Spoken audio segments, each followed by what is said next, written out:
मोगाच्यानो हो वेळ शिपेंतली मोतयां आयकुनचो.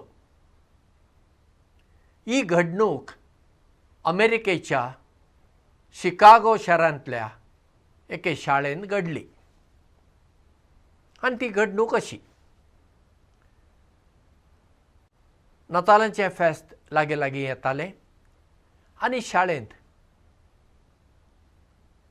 प्राथमीक म्हणजे प्रायमरी शाळेच्या भुरग्यांक टिचरीन बरें प्रॅक्टीस करून नातालांची काणी ताचेर एक धाकटेशें नाटकुलें बसयल्लें. दुसऱ्यांक दुसरो दुसरो पात्र दिल्लो. तांतलो आतां पयलो देखावो दृश्य म्हणजे सीन आसलें तें अशें. जुजे येता, मारयेक घेवन येता एका गाडवाचेर.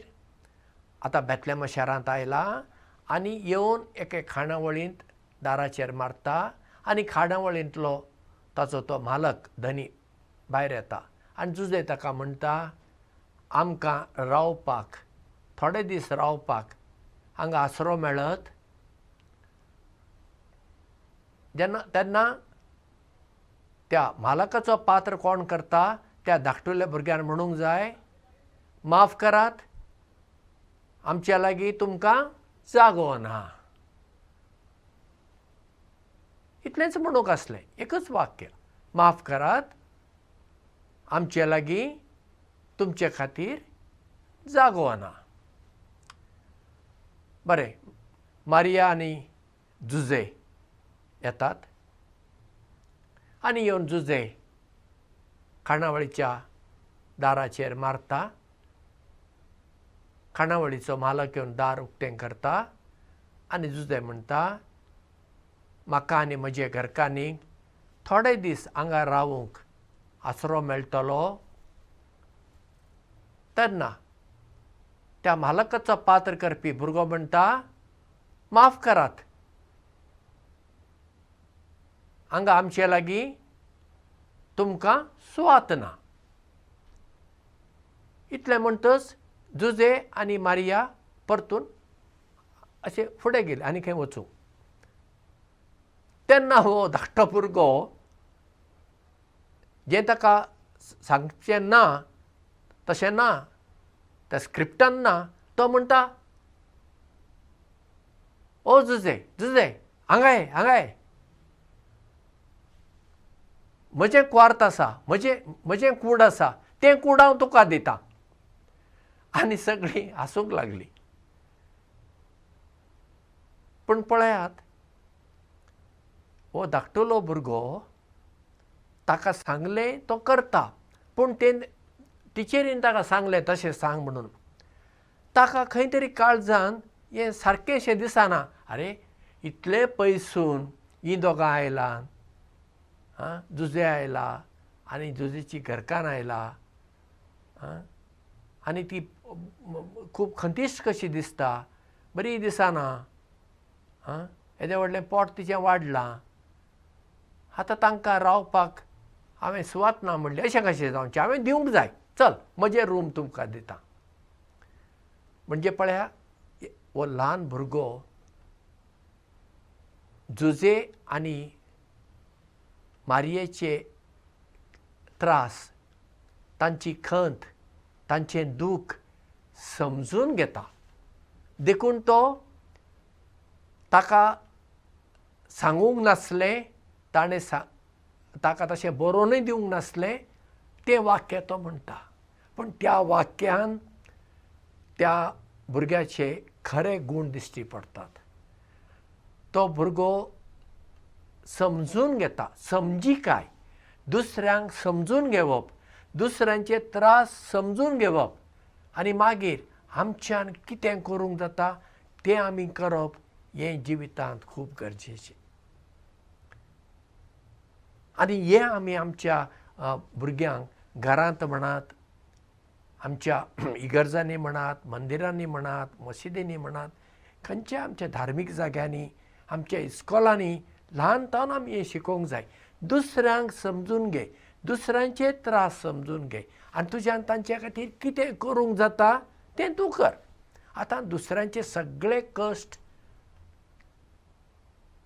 पयस करूंक आमचें जावचें ना, सगळ्यांची दुकां पुसूंक आमचें जावचें ना, पूण दुसऱ्यांची जायतीं दुकां आसात, तांतलें एक दूख आमच्यान पुसपाक जाता न्ही, तांच्या दोळ्यांतलें एक दूख जाता जरूर जाता. फकत आमकां जाय दुसऱ्यांक समजून घेवचें एक मोगाळ, एक मोवाळ, एक उदार मनाचें काळीज. आतां त्या नाटकुल्यांत जुजे आनी मारिया त्या खाणावळीच्या धन्याची कोणूच न्हय, ताची कांय सोयरी न्हय, ताच्या गांवची न्हय, कोण न्हय.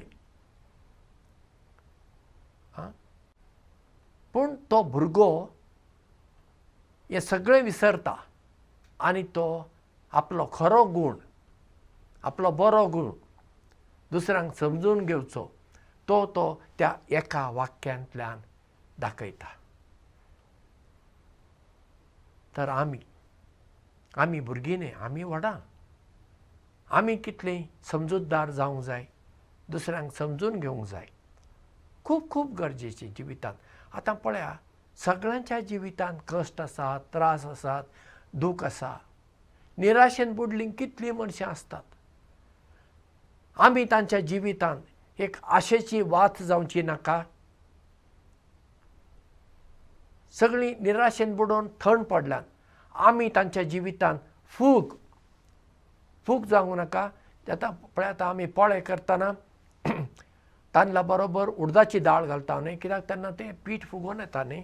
वो पाव करतना तातूंत खमीर वा फूग घालतात, इंग्लिशीन ताका इस्ट म्हणटात, हाका लागून पाव मोव जातात न्ही. आदीं आमी सूर वापरताले, आतां सूर मेळना. चड करून क्रिस्तांव लोक सूर वापरतालो पोळे करतना आनी दुसरी तांदळाची पोळी करतना. आतां सूर मेळना, सूर सयत पीठ फुगयता. तर आमी तशें फूग जावं नाका. आमी कोणाच्या जिवितांत एक उजवाडाची वात जावं नाका. आमी कोणाच्या जिवितांत अळणी जिवितांत, सगळें अळणी, तांकां जिवितांत आतां अर्थूच ना. सगळीं निराशेन इतलीं बुडल्यान तांकां आतां जिवंक मनूच ना, जीव दिवया अशें तांकां दिसता. असल्या मनशाच्या जिवितांत आमी रूच हाडपी इल्लें मीठ जावंक नाका.